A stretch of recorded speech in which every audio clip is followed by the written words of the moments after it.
Hello everyone. Once again welcome to my channel. Already we talk about there are some modal auxiliaries but they have the very special expressions and emotions.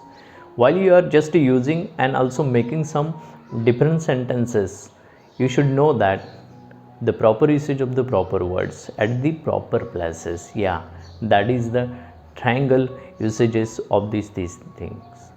But somewhere it is you should know the about the special some model auxiliaries we are just going to use them in daily communication regularly. So today we are going to learn about the another model auxiliary that is very important for the communication skill. If you want to improve your knowledge regarding to English language and if you want to overcome the all difficulties which you are facing in your daily life, so today we are going to learn about that modal auxiliary that is very important in the sentences. Somewhere it is very necessary, इसीलिए हमको वो model auxiliary आज हमें पढ़ना है. वो model auxiliary पढ़ने से पहले अगर आपने ये चैनल पे आप नए हो, अगर चैनल को सब्सक्राइब नहीं किया हो तो चैनल को ज़रूर सब्सक्राइब कीजिएगा, because I am going to give you so many important things and some important tips how to speak in English.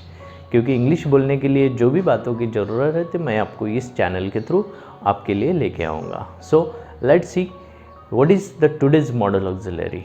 Yeah, it is very important and that is must.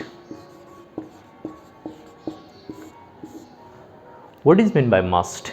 Actually I think so all of you so many times listen the such a sentences which are just included with must. बहुत बार हम लोग सुनते हैं कि must का use बहुत सारे लोग करते हैं, लेकिन मस्ट का यूज़ कब करना है दैट इज़ वेरी इंपॉर्टेंट. हमें वो सीखना बहुत ज़रूरी है. उसके लिए पहले हमको समझना है कि इसका सेंटेंस स्ट्रक्चर कैसे होता है. यस के बाद में हमको मस्ट यूज़ करना पड़ता है. मस्ट के बाद में आता है मेन वर्ब, उसके बाद में आता है object. This is the sentence structure of must. अभी मस्ट का मतलब क्या होता है? Must means obligation. Obligation obligation का मीनिंग क्या होता है? मीनिंग होता है शक्ति. मतलब when you are in mood that if you just think that कि कौन सा भी एक काम है वो होना बहुत ज़रूरी है. कभी कभी ऐसा होता है कि हम किसी को एक काम बता देते हैं और वो काम वो होना बहुत ज़रूरी होता है, तो उस टाइम हमको उसको एक शक्ति के तौर पे उसे बोलना पड़ता है. अगर ऐसी कुछ बात है, for example there are some relation, मैंने लास्ट वीडियो में भी बताया था कि एक स्टूडेंट है, उसको होमवर्क करना है, असाइनमेंट कंप्लीट करना है, तो उस टाइम टीचर बोलते हैं कि तुमको ये करना ही पड़ेगा. कुछ बातें ऐसी होती है we have to complete that in proper time, in the given time. हमें वो टाइम में करना बहुत ज़रूरी होता है. ऐसे टाइम पे बोलने के लिए आप मस्ट का इस्तेमाल कर सकते हैं. या मतलब जब आप चाहते हो कि वो चीज़ होनी ही चाहिए, वो एक्शन कंप्लीट होना ही चाहिए, वो कुछ भी हो, उस टाइम मस्ट का यूज़ करते हैं. या must means obligation. If you want to just oblige the anything and just for the any person, तो उस टाइम आप इस तरह के सेंटेंस बना सकते हो. For example, you must complete that assignment. It means that don't give me any explanation, it should be complete in the proper time. लेकिन देखो दो चीज़ों में बहुत फ़र्क है, शुड और मस्ट में. शुड मतलब दैट इज़ द एडवाइस और सजेशन, हाँ तुमने वो करना चाहिए. लेकिन उसी बात को अगर हमको ऑब्लिगेशन में कन्वर्ट करना है तो हमें वो बोलते समय हम you must complete that assignment, you should complete the assignment. See that there is the difference between these two sentences. First one is you should complete the assignment and you must complete the assignment. For example, what is the meaning of these two sentences? In first sentence, you should complete the assignment means होता है तुम्हें वो काम करना चाहिए, ठीक है. और यहाँ पे in second sentence you must complete the assignment, इसका मतलब होता है तुम्हें वो काम करना ही पड़ेगा. या it means that is the obligation. See that once again there is the difference. So should represents advice और suggestion, must represents always obligation. या तो आप बोल सकते, लेकिन एक बात बहुत ज़रूरी है that is very important. Some relationships are there student कभी टीचर को नहीं बोलेगा यू मस्ट, या एक चिल्ड्रन सन और डॉटर कभी नहीं पेरेंट्स को बोलेंगे यू मस्ट। तो कुछ रिलेशन ऐसे होते हैं, for example some elder person or the respective person, they can just give the order in this way. So must is related to the only for those people have the commanding power, जिनके पास है वो बोल सकते हैं कि कौन सी भी हालत में तुम्हें ये काम करना बहुत ज़रूरी होता है, that is the must.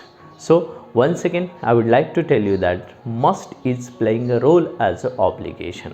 बहुत सारे सेंटेंसेस आप जिसको लेकर बोल सकते हैं।